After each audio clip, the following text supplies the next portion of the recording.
नमस्कार मंडळी, आज आहे नवरात्रीचा शेवटचा दिवस आणि आज बारी आहे खाली बाव नदीवरती निवळीमध्ये. तर आता आम्ही तिकडेच निघालोय. पुढची व्हिडिओ पूर्ण बघा, तुम्हाला बारी सुद्धा बघता येईल. फायनली आता निवळीत पोहोचलेलो आहे. हे बघा आपली गँग आहे इकडे सगळी. चला आता बारीला तुम्हाला बघाय भेटेल बारी. तर आता निवळी घाटातून खाली जातोय आपण आणि बघूया, गर्दी जबरदस्त असणार आहे कारण शेवटची बारी आहे आपल्या इकडची.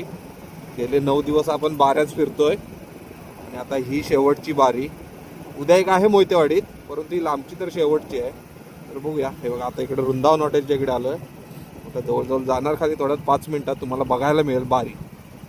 आलेले आपण बावनदीवरती पोहोचलो होतो. आम्हाला थोडा उशीर झाला, परंतु बारी सुरू झाली होती आणि दणक्यात सुरू झाली ना बारी असते.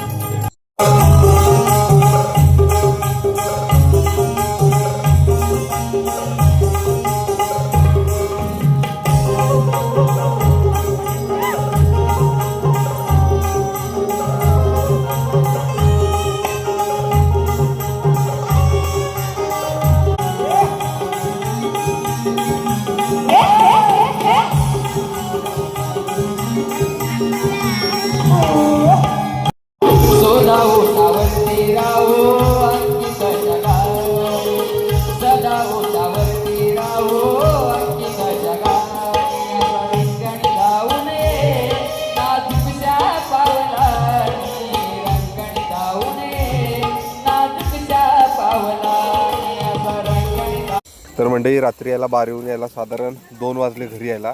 आणि आज दसरा होता, त्याच्यामुळे सकाळी उठायला सुद्धा उशीर झाला आणि आपल्या सगळ्या ज्या गाड्या होत्या त्या पण सुद्धा धुवायच्या होत्या.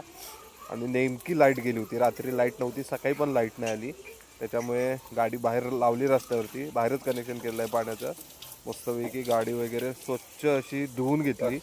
तर आज दसऱ्यानिमित्त आम्ही सगळी घरांना गोंड्यांचा हार घालतो. कालच मार्केटमधून साधारण 4 किलो फुलं आणलेली होती.